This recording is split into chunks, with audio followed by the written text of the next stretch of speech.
જો હું તમને કહું કે તમારી લાઈફમાં જે કંઈ બન્યું છે સક્સેસ, ફેલિયર, લવ, પેઇન એ બધું તમારા એક નાના થોટથી શરૂ થયું હતું. આજ સુધી તમારું જીવન જીવું પણ છે એનું કારણ તમારા પોતાના વિચારો છે. તમારા વિચારો જ તમારા જીવનની દિશા નક્કી કરે છે. અને જો તમારે તમારા વિચારોથી જીવન બદલવાનું રહસ્ય જાણવું હોય તો સબસ્ક્રાઇબ કરો આ ચેનલને. Welcome to the manifestation series.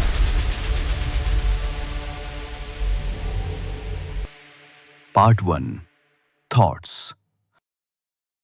Thought plus feeling plus action equals result.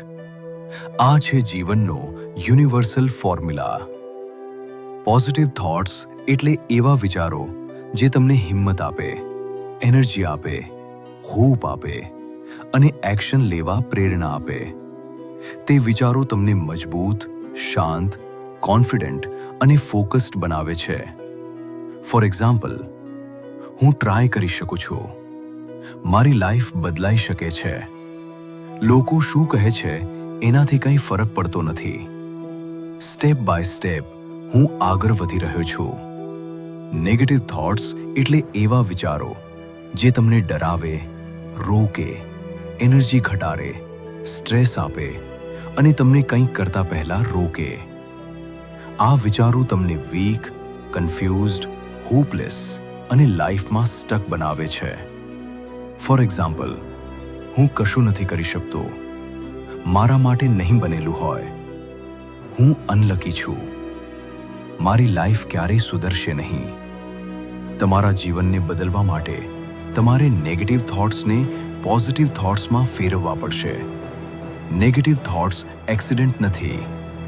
એ તમારા જૂના બિલીફ્સ, જૂના અનુભવો અને જૂના ડરનું શેડો છે. એ વિચારો તમે પસંદ કરતા નથી, એ તમને કંટ્રોલ કરે છે. નેગેટિવ વિચારોનું 90% રિયાલિટી નથી. તે ફક્ત ડર પ્લસ જૂના અનુભવોનું મિશ્રણ છે. 3 સ્ટેપ પ્રેક્ટિકલ મેથડને જીવનમાં એપ્લાય કરવાથી તમે તમારા નેગેટિવ વિચારોને પોઝિટિવ વિચારમાં બદલી શકશો. Step 1 stop and name. Negative thought આવે ત્યારે તરત સ્ટોપ અને તેને નામ આપો. આ વિચારનું નામ છે ડર. આ વિચારનું નામ છે ઓવરથિંકિંગ. જેમ આપણે વિચારને ઓળખીએ તેની પાવર ઓછી થઈ જાય છે. Step 2 replace. એક્ઝામ્પલ્સ.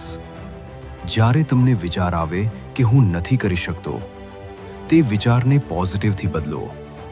હું ટ્રાય કરી શકું, પ્રેક્ટિસ કરું તો ડેફિનેટલી કરી શકું, હું ડેલી સ્મોલ સ્ટેપ લઉં તો ઘણું બદલાઈ શકે છે.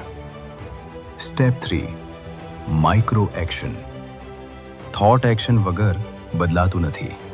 ડેલી 5 મિનિટ સ્મોલ એક્શન લો. 5 મિનિટ બુક વાંચો, 5 મિનિટ ધ્યાન કરો. એક નાનો ટાસ્ક રોજ કરો. માઇક્રો એક્શન માઇન્ડને પ્રૂફ આપે છે, હા, આપણે કરી શકીએ છીએ. Simple real life example. Negative. I can't speak in English. Step 1 stop.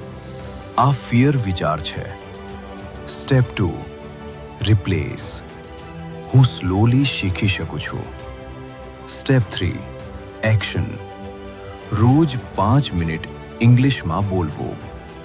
2 weeks પછી વિચાર બદલાઈ જશે. Your mind believes what you repeat. Negative repeat કરશો તો રિઝલ્ટ પણ નેગેટિવ જ આવશે.